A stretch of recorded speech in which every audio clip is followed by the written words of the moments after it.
Comece pelo seu próprio sotaque.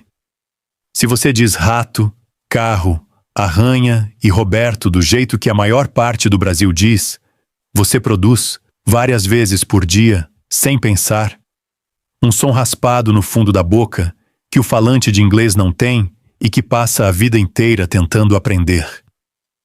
É esse o som que existe em Bach, em Achtung, em Out. O carioca produz isso automaticamente.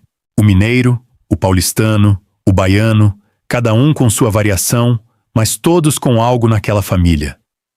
Agora some a isso outras 3 coisas. O brasileiro palataliza o T antes de I, e por isso diz tia como tia, o que entrega de graça a africada mais difícil do alemão. O brasileiro tem o J de janela, que é exatamente a consoante do primeiro nome de Gilles Deleuze. E o brasileiro tem vogais nasais em profusão, o que resolve boa parte do francês antes mesmo de começar. Fonologicamente, nós estamos entre os falantes mais bem servidos do mundo para essa tarefa específica. E mesmo assim, quando se trata de dizer o nome dos filósofos, repetimos versões que não são nem alemãs, nem francesas, nem dinamarquesas, nem nossas. São inglesas. Isso é o que eu quero discutir hoje. Mas antes, preciso limpar o terreno. Porque o gênero de vídeo que ensina a pronunciar nomes de filósofos, incluindo uma versão anterior deste ensaio que eu mesmo escrevi para este canal, é notavelmente confiante e notavelmente errado. Vamos ao caso principal. Não existe som gutural em Nietzsche. Você vai ouvir repetidas vezes que aquele amontoado de letras no meio do sobrenome contém o pigarro, o som de Bach, e que o lusófono não consegue produzir. É falso. As letras T, Z, S, C e H, ali, representam um único som, e esse som é o tch, de tchau, de tchê, de tio na boca de um carioca. É uma africada, feita na frente da boca, com a língua atrás dos dentes. Não há absolutamente nada acontecendo na garganta. O nome é, em aproximação grosseira, Nietzsche. 2 sílabas. E aqui vem a parte que sempre me diverte. O E, final do alemão, é uma vogal neutra, quase apagada. E o português brasileiro tem a mania de fechar o E final em ai. Ou seja, o brasileiro que diz Nietzsche, achando que está errando, chega mais perto do original do que quase todo mundo que tenta corrigi-lo. Somos acidentalmente competentes e nos convenceram do contrário. Então, onde fica o tal som gutural? No primeiro nome. E aqui é preciso uma distinção que praticamente ninguém faz e que é o coração da questão. O alemão tem 2 desses sons, não um, e eles não são intercambiáveis. Há o de Bach, feito lá atrás contra o véu palatino, escuro e raspado, o que o brasileiro já tem no R de carro.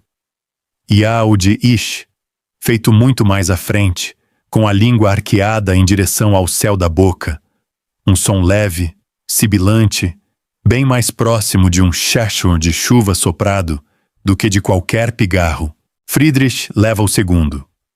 Portanto, a versão corrente do sermão erra o sobrenome importando um som que não está lá. E erra o primeiro nome importando o som errado entre os 2 que estão.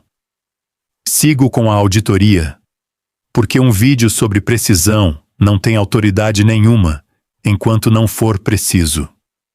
Husserl não tem trema. Você vai encontrar versões deste ensaio mandando o espectador pesquisar o som do U com trema em alemão, aquela vogal entre o U e o I, e aplicá-la a Edmund Husserl. Esse som não existe no nome dele.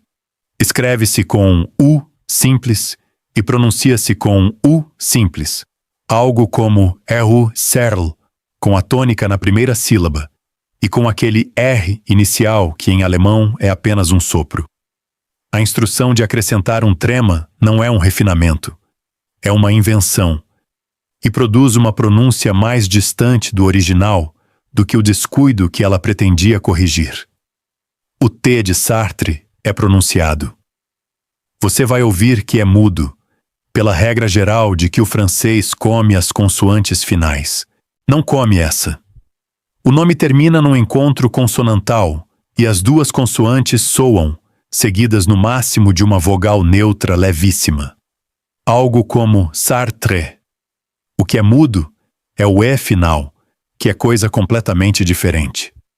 A regra citada para Heidegger está mal atribuída. Você vai ouvir que em alemão a letra E soa como o nosso ai. Isso é falso e destruiria metade do idioma. A regra vale para o dígrafo, o E seguido de I, que juntos produzem esse ditongo.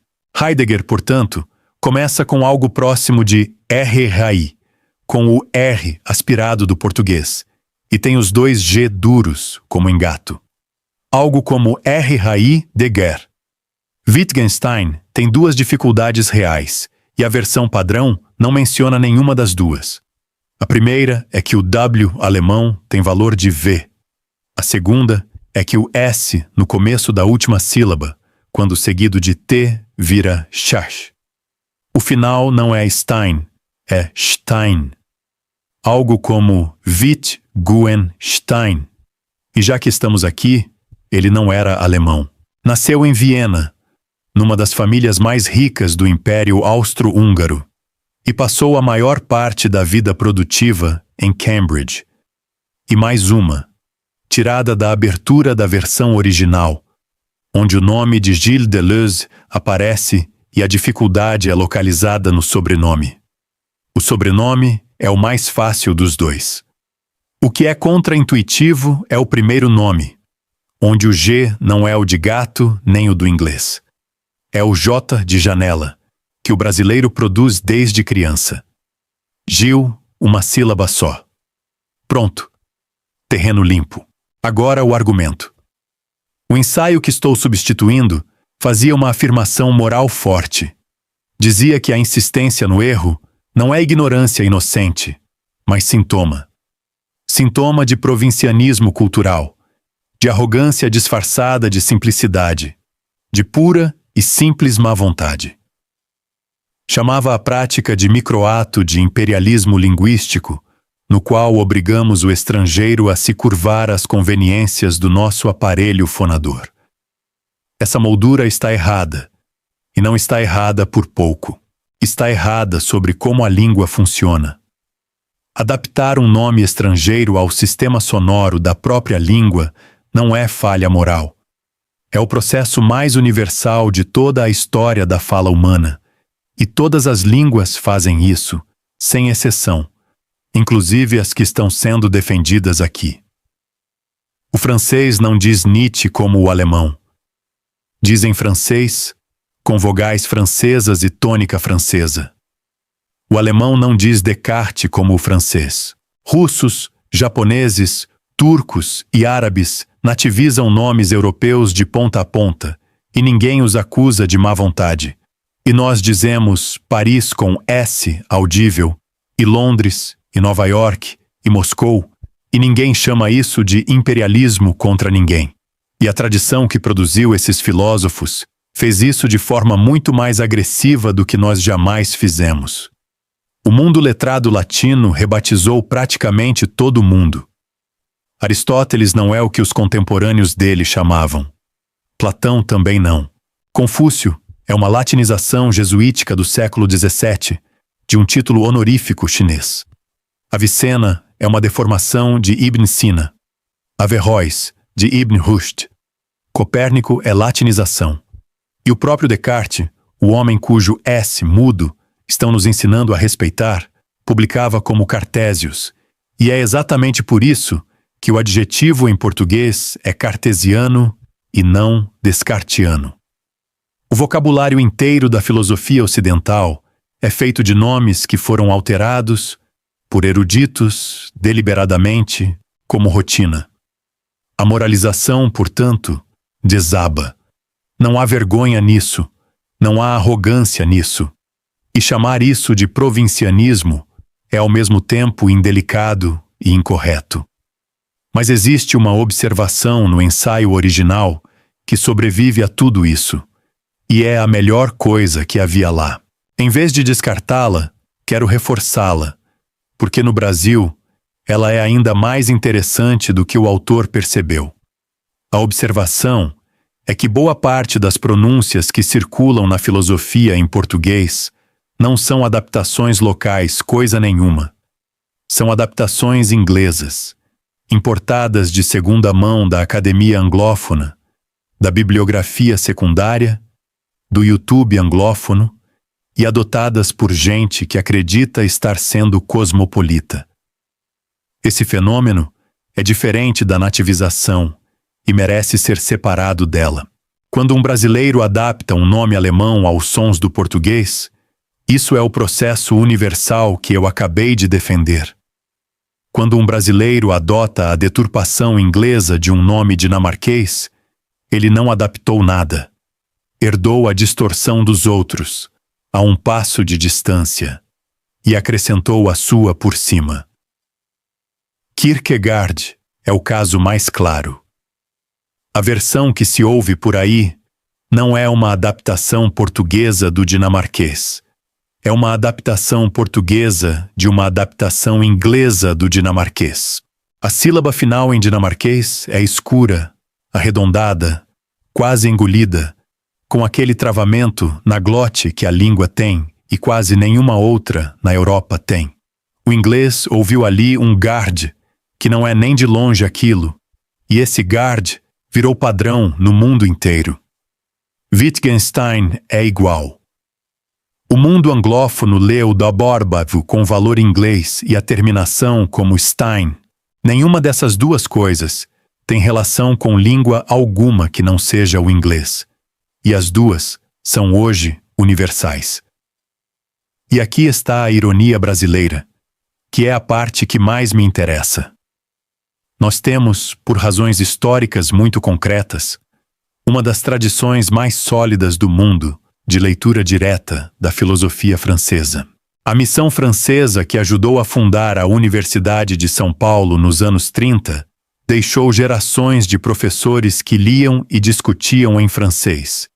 E por décadas, o estudante brasileiro de filosofia enfrentou Merleau-Ponty e Foucault no original enquanto o americano esperava a tradução.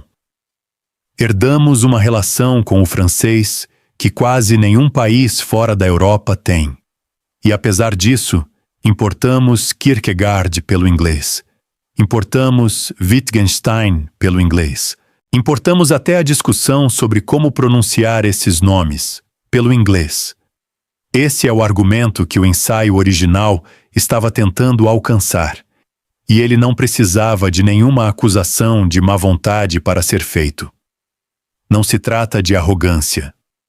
Trata-se da direção de onde chegam os nossos padrões. E isso vale a pena notar. Há ainda uma dimensão que o original ignorou por completo, e é a que mais me importa. Policiar pronúncia tem uma história longa e bem documentada, como mecanismo de exclusão social. Saber dizer nomes franceses e alemães não é capacidade natural nenhuma. É artefato de escolaridade, de viagem, de ter crescido perto de gente que tinha essas duas coisas. E na maioria das sociedades, funcionou exatamente como marcador de quem pertence à sala. A pessoa que diz o nome do filósofo de um jeito adaptado é muitas vezes a pessoa que chegou à filosofia pela tradução, pela biblioteca pública, pela escola estadual, pelo esforço próprio, sem ninguém por perto para lhe servir de modelo sonoro. Corrigir essa pessoa em público não é um ato neutro de higiene intelectual.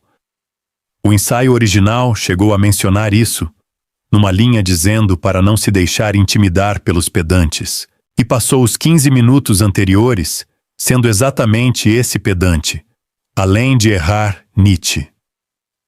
Vale completar o inventário, porque a vantagem brasileira não é absoluta, e a honestidade exige dizer o que nos falta.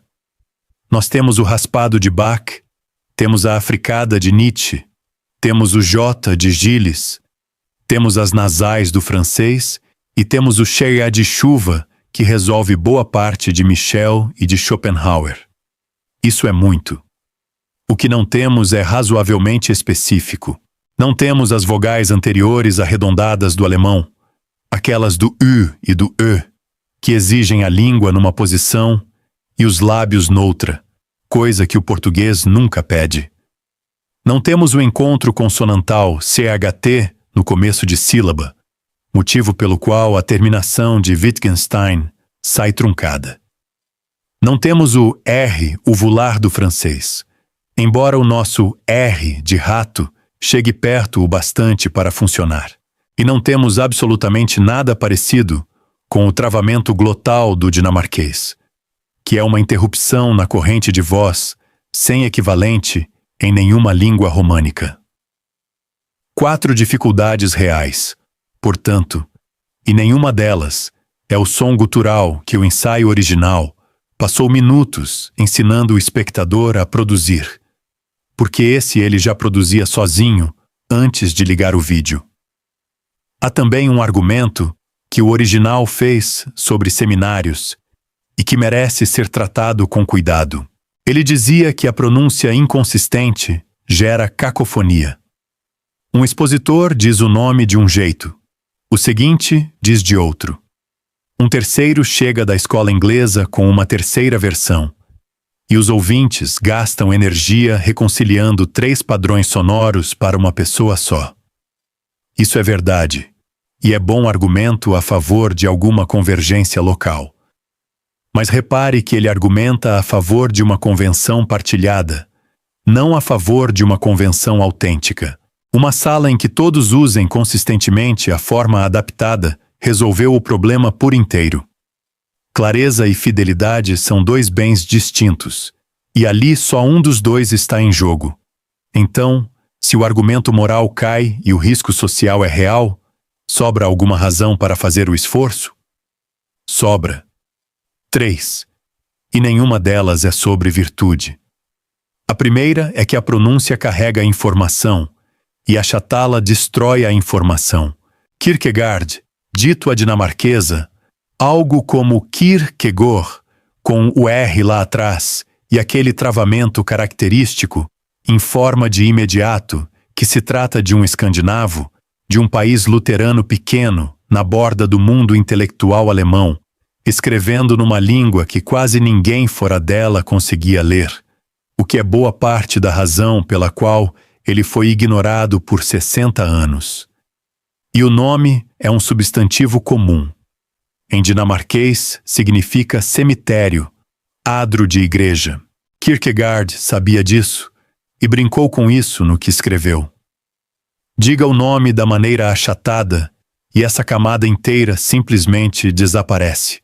Ou tome Kant, de Königsberg, na Prússia Oriental, uma cidade que já não existe com esse nome, num país que já não existe, numa região que hoje pertence à Rússia. A família dele acreditava ter origem escocesa, e ele mesmo alterou a grafia do sobrenome porque os alemães estavam pronunciando o C da forma errada. O sujeito mudou o próprio nome por razões fonéticas. Ele acharia esta discussão inteiramente razoável. E Nietzsche merece mais um instante, porque o ensaio original o ancorou no lugar errado. Situou a paisagem sonora dele na Saxônia. Ele nasceu em Rücken, perto de Lützen, na província prussiana da Saxônia, que não é o reino da Saxônia e que hoje faz parte da Saxônia-Anhalt. Era súdito prussiano e renunciou formalmente a essa cidadania em 1869, ao assumir o posto na Basileia, ficando apátrida pelos 31 anos restantes da vida. Um homem sem país, cujo nome hoje é pronunciado em todos os países, e em geral, errado. Há mais filosofia nesse fato do que em quase tudo que se diz sobre as consoantes dele. A segunda razão é prática e sem nenhum glamour. Se você não consegue aproximar um nome, você não acha a pessoa. Não acompanha uma conversa em que os outros dizem diferente. Não procura uma gravação, não faz uma pergunta num congresso, não reconhece o nome quando um francês ou um alemão o diz para você. Precisão aqui não é cortesia, é infraestrutura. A terceira é a que eu de fato defendo, e ela é diagnóstica, não moral.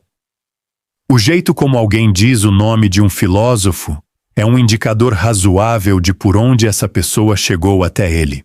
Não é indicador perfeito. E não é teste ao qual ninguém deva ser submetido em público.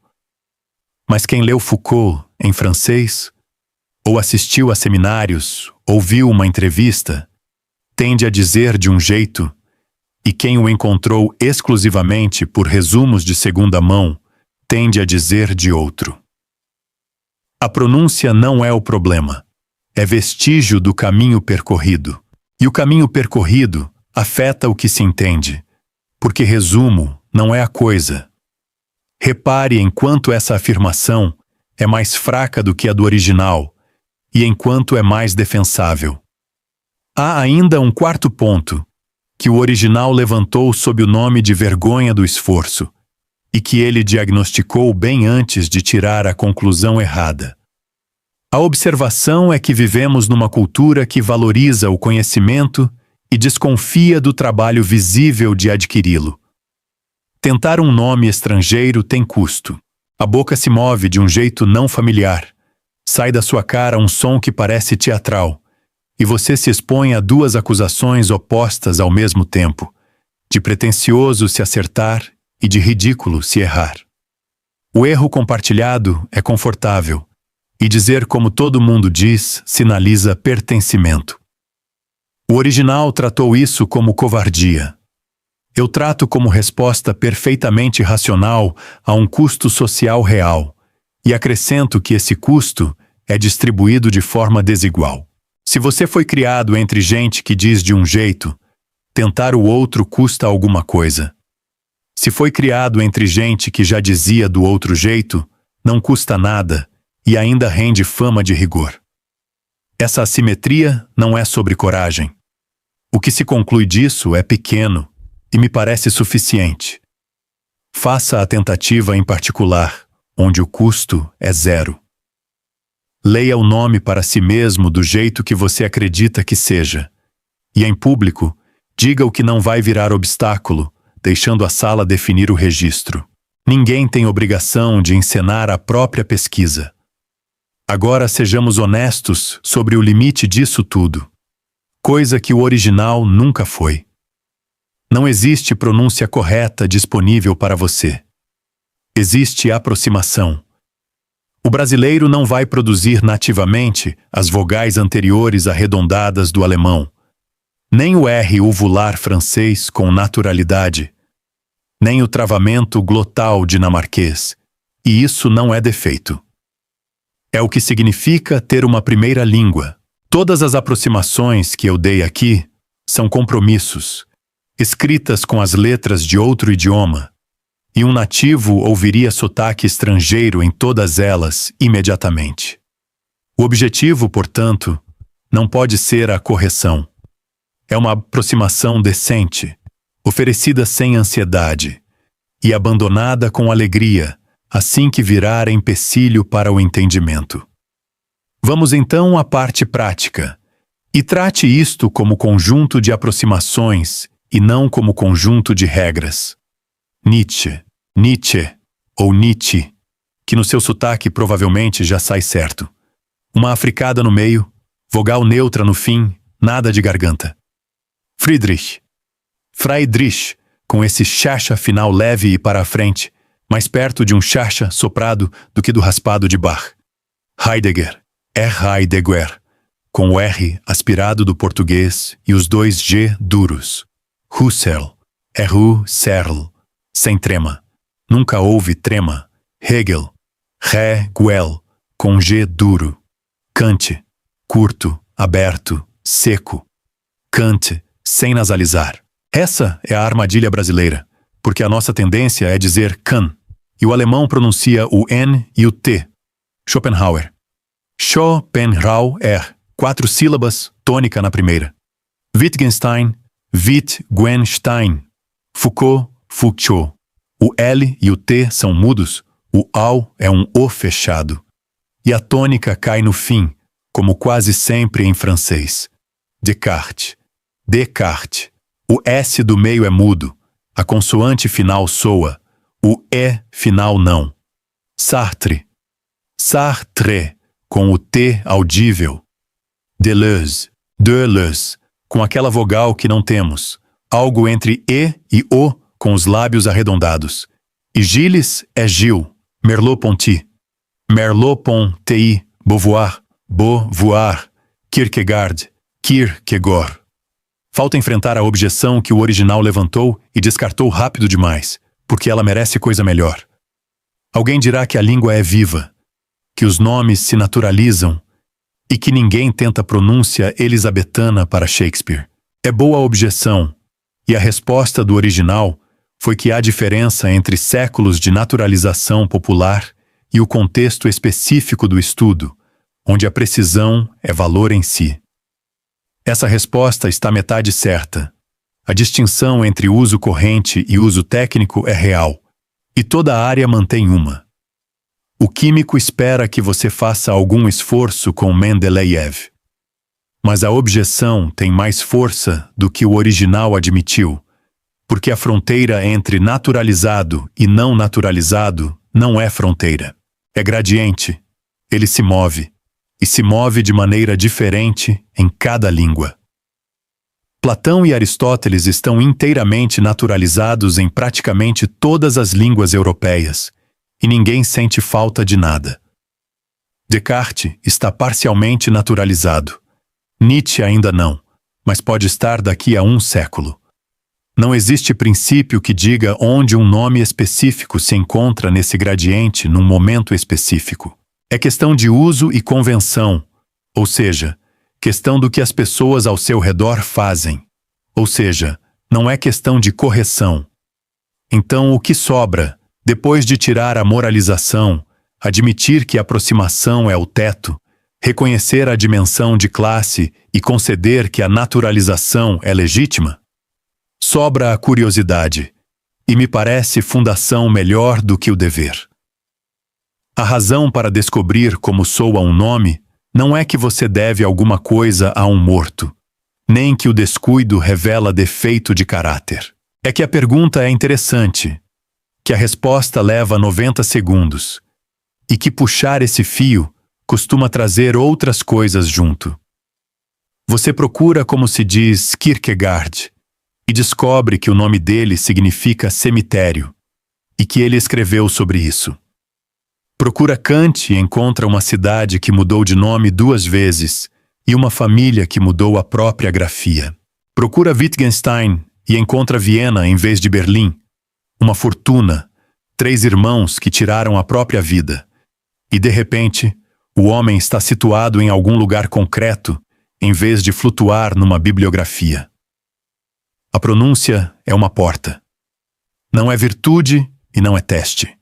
É apenas a primeira coisa sobre uma pessoa que você pode verificar. E verificar coisas é a disciplina inteira.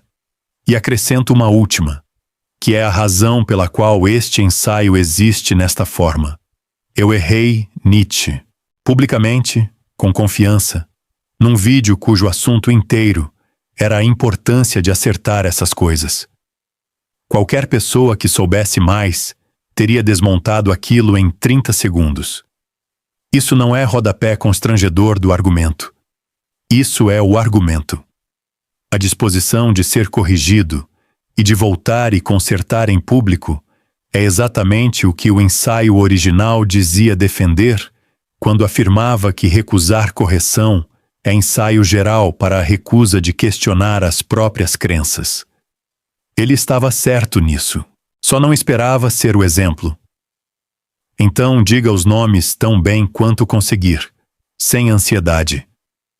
Verifique quando tiver curiosidade. Aceite correção sem tratar como ofensa. E quando for você a corrigir, lembre que a maior parte das pessoas que dizem esses nomes de forma imperfeita chegou aqui inteiramente por conta própria, o que é mais do que se pode dizer de muita gente que os diz lindamente.